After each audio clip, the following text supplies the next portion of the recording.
Hello ji.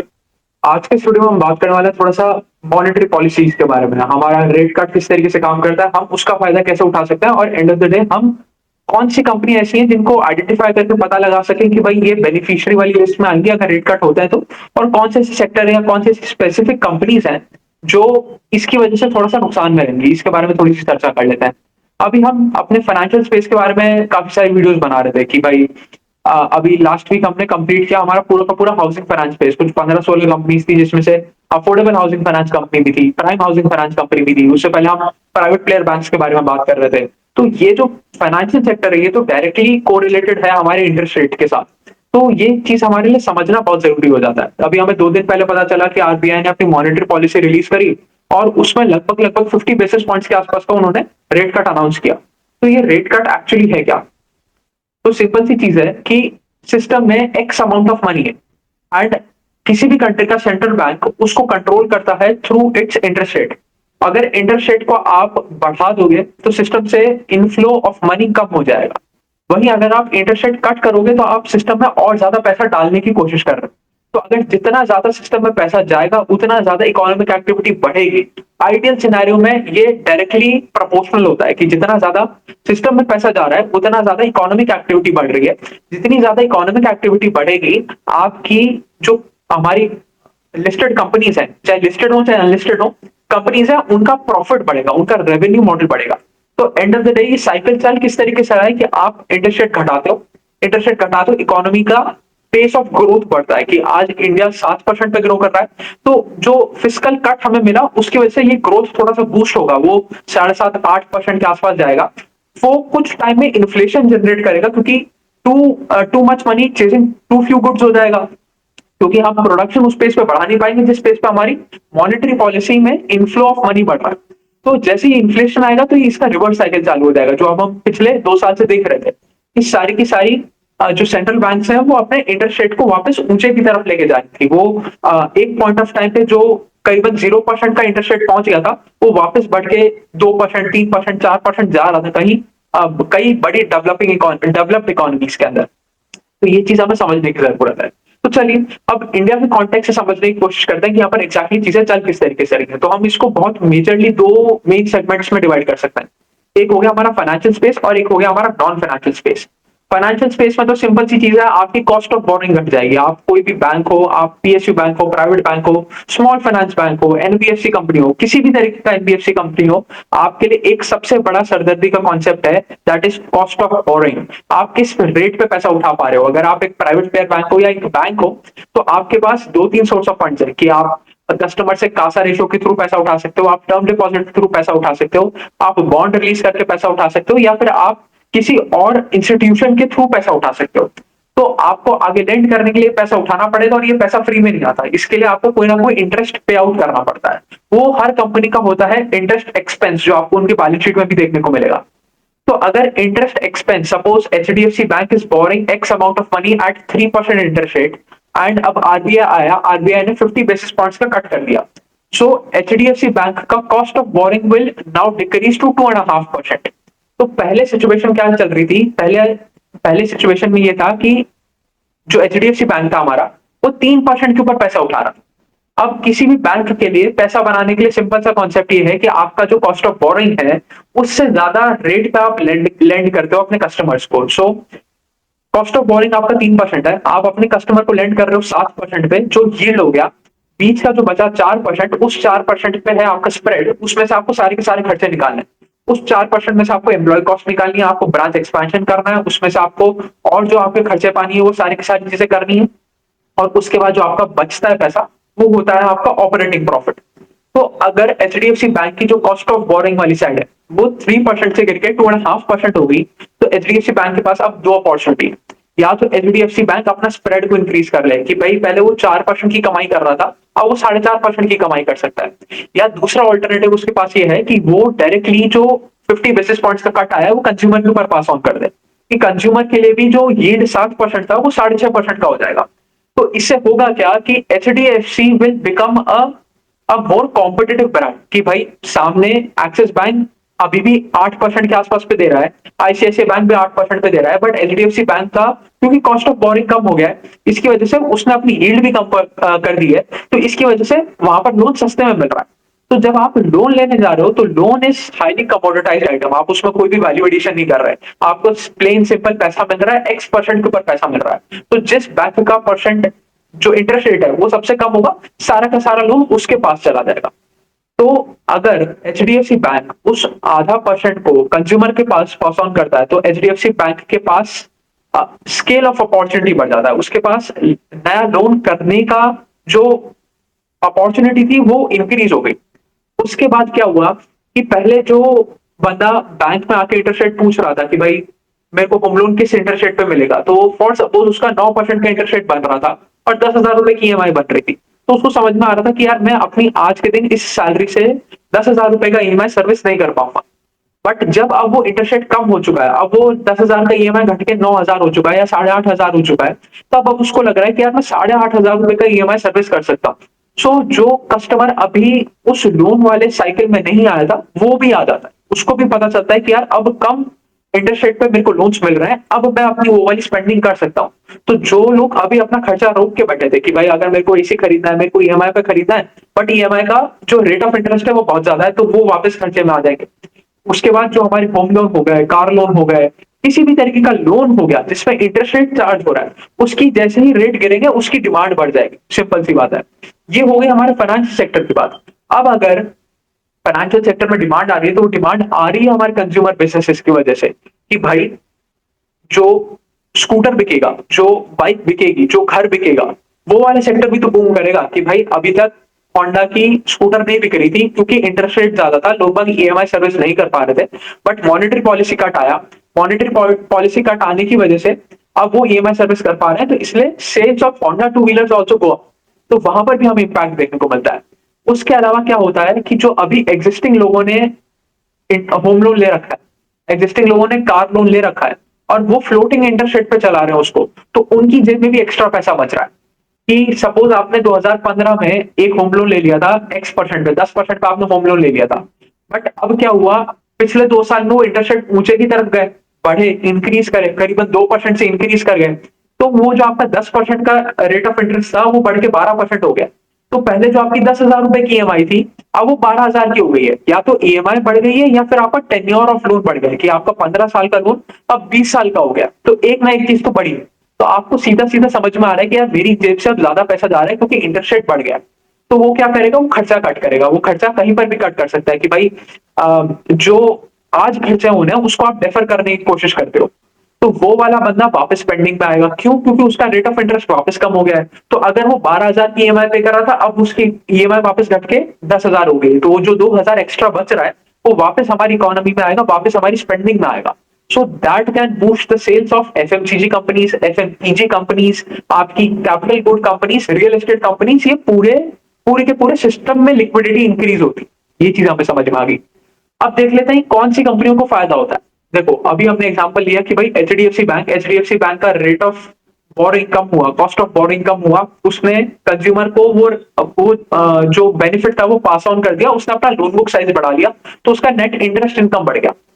But अगर ऐसा case है कि एचडीएफसी बैंक का सारा लोन बुक फ्लोटिंग है, तो क्या होगा, तो ये फायदा उसको मिलेगा नहीं। देखो इसका बेस्ट एग्जांपल है जो हमने लास्ट कंपनी कवर किया था, हमारा LIC housing finance. LIC housing finance का 100% of the book is from floating interest rate loans. तो अगर एलआईसी हाउसिंग फाइनेंस का rate of boring comes down by 1%, तो वो 100% पास ऑन हो जाता है कस्टमर के पास। सो एलआईसी हाउसिंग फाइनेंस के पास एक्स्ट्रा पैसा कमाने का कोई मौका नहीं है। वहीं उठा के आप दूसरी तरफ एप्टस को देखोगे, तो एप्टस के पास 70-80% लोन ऐसे हैं जो फिक्स्ड इंटरेस्ट पे दे दिए गए, तो उनका इंटरेस्ट रेट कभी कम नहीं होने वाला, उसकी यील्ड फिक्स रहने वाली है। तो अगर एप्टस के कॉस्ट ऑफ बोरिंग नीचे गिरता है, तो उसका स्प्रेड बढ़ेगा, उसका नेट इंटरेस्ट मार्जिन बढ़ेगा, उसका नेट इंटरेस्ट इनकम बढ़ेगा, और वो सीधी इनकम आके जुड़ेगी हमारे पैट के अंदर, क्योंकि उसमें कोई भी ऐसा कंपोनेंट नहीं है जो हमें सब्ट्रैक्ट करना, वो हमारी ऊपर की कमाई है, वो हमारी एडिशनल कमाई है, जो हमें ये जो गवर्नमेंट की मॉनेटरी पॉलिसी थी उसकी वजह से एक्स्ट्रा कमाई हमें आती हुई देखने को मिल रही है। तो ऐसा नहीं है कि अगर आपके इंटरेस्ट रेट कम कम हो जाते हैं तो सारी की सारी फाइनेंशियल कंपनीज को फायदा होगा।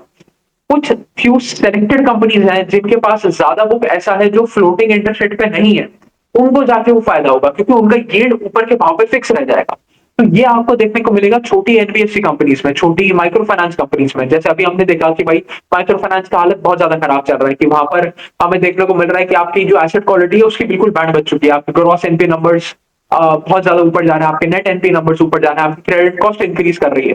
तो जब आपकी क्रेडिट कॉस्ट इंक्रीज कर रही है, उसका रीजन यही है कि सामने वाला आदमी ईएमआई सर्विस नहीं कर पा रहा, और उसके ईएमआई ना सर्विस कर पाने का कारण यह है कि इकोनॉमी में ग्रोथ नहीं आ पा रही। माइक्रो फाइनेंस कस्टमर वो कस्टमर है जिसकी साल भर की इनकम लाख, 1.5 लाख, 2 लाख रुपए है। तो अगर उसकी इनकम ही 2 लाख रुपए है और उसमें से उसको 10,000 रुपए का ईएमआई सर्विस करना है, तो जब तक उसकी जो रिकरिंग इनकम है वो नहीं आती रहेगी तब तक बात बनेगी नहीं। वो छोटी किराने की दुकान चला रहा है या वो छोटी दूध की डेयरी चला रहा है, तो अगर उसका कस्टमर चला जाएगा तो वो माइक्रो फाइनेंस कंपनी की ईएमआई सर्विस नहीं कर पाएगा। तो अगर ये इकोनॉमी का चक्का वापस चालू होता है, हमारे को इंटरेस्ट रेट कट का फायदा, जैसे अभी हमने समझा कि लोगों की जेब में एक्स्ट्रा पैसा बचेगा।